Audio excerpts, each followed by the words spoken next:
رمضان المبارک کی آمد ہے، اس کے بارے میں چند گزارشات بہت عاجزی کے ساتھ پیش کرنے ہیں۔ رمضان روزہ بہت بڑا عمل ہے۔ اللہ تعالیٰ نے فرمایا کہ روزے کا بدلہ میں خود ہوں، اور ایک جگہ فرمایا کہ میرے نبی نے کہ کوئی جانتا ہی نہیں ہے کہ روزے کا ثواب اللہ نے کیا رکھا ہے۔ تو اللہ ہمیں توفیق دے روزے رکھنے کی۔ تو اس سے پہلے ہم اپنے دلوں کو صاف کر لیں۔ کسی کی نفرت ہے اس کو صاف کر دیں، بغض ہے، حسد ہے، کینہ ہے۔ کینہ ہوتا ہے کسی کو نقصان پہنچانے کی نیت، یہ بغض سے زیادہ بڑی چیز ہے۔ تو اس قسم کی جتنے بھی ہمارے دل میں منفی چیزیں ہیں، یہ ہم اللہ سے مانگ کے اپنے دل کو صاف کر دیں تاکہ ہمارے روزے قبول ہوں۔ اور خاص طور پر اگر ماں باپ کی نافرمانی ہے تو رمضان میں اس کی بخشش نہیں ہوتی، ماں باپ کے پاؤں پکڑ کے معافی مانگ لیں۔ اگر شراب کی عادت ہے تو شرابی کی بھی بخشش نہیں ہوتی، توبہ کر لے تو سب معاف ہے، تو اس سے بھی ہم توبہ کریں۔ اور رشتہ داروں سے برا سلوک ہے تو اس سے بھی ہم توبہ کریں اور ان سے ملیں، جا کر جھک جائیں، اور جھک جانے میں اللہ نے عزت رکھی ہے۔ اور کسی کے بارے میں دل میں کینہ ہے، یعنی اس کو نقصان پہنچانے کی نیت اور ارادہ ہے، اس سے بھی توبہ کریں تو انشاءاللہ ہمارے روزے اللہ کی بارگاہ میں قبول ہوں گے۔ آخری رات اللہ فرماتے ہیں کہ دن کے روزے اور رات کے قیام کی وجہ سے میں نے ان کے سارے گناہ معاف کر دیے۔ اور اللہ تعالیٰ نے ہر امت پہ روزہ فرض کیا ہے، ہمارے لیے روزہ آسان کیا ہے کہ ہمارے لیے سحری بھی ہے اور ہمارے لیے افطاری بھی ہے۔ تو اہتمام سے ہم ان روزے رکھیں اور کوشش کریں کہ پیٹ بھر کے نہ کھائیں تاکہ جسمانی فائدہ بھی ہو، روحانی فائدہ بھی ہو۔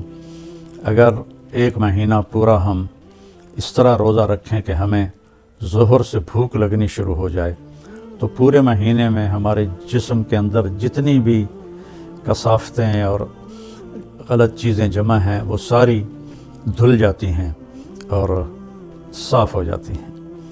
تو رمضان کا مطلب ہے جل جانا۔ تو رمضان اور جل جانا اور روزہ، اس میں مناسبت یہ ہے کہ جوں انسان روزے رکھتا چلا جاتا ہے اللہ اس کے گناہوں کو جلاتا جاتا ہے، یہاں تک کہ آخری رات اس کے سارے گناہ جلا کے اسے پاک اور صاف کر دیتا ہے۔ تو ہم اپنے دلوں کو صاف کر کے لڑے ہوئے سے صلح کر لیں، معاف کر دیں۔ چند دن کی دنیا ہے، لڑائی جھگڑے کا موقع ہی کہاں ہے۔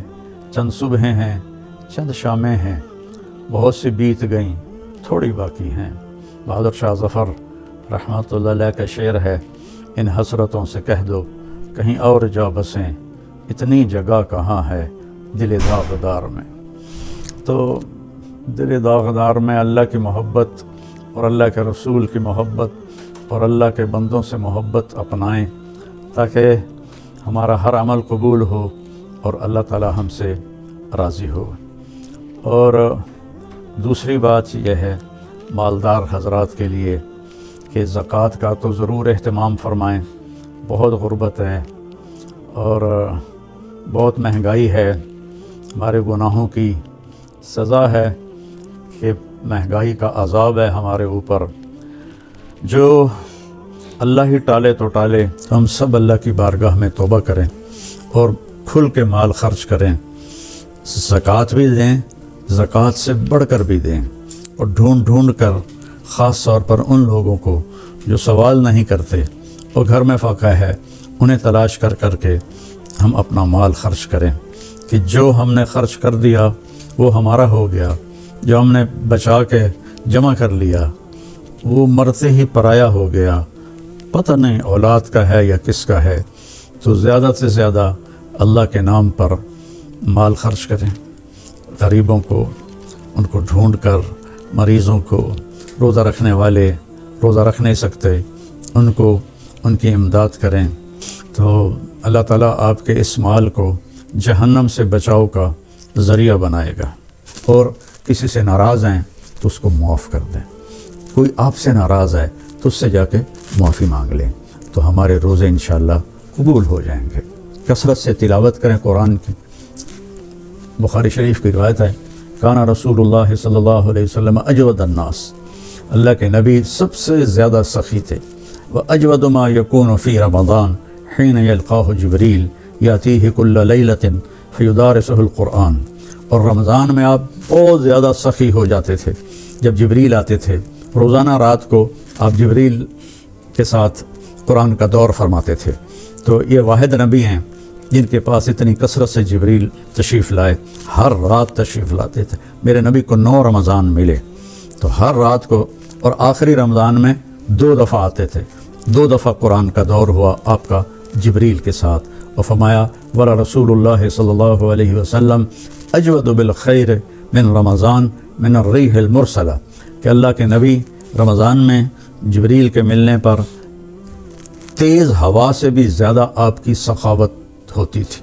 تو میں مالداروں سے کہتا ہوں سخی بنیں، صرف زکوٰۃ دے کے مطمئن نہ ہوں، زکوٰۃ سے اوپر بھی خرچ کریں. اللہ آپ کا رزق بڑھائے گا. اللہ مجھے آپ کو توفیق نصیب فرمائے. السلام علیکم ورحمۃ اللہ وبرکاتہ.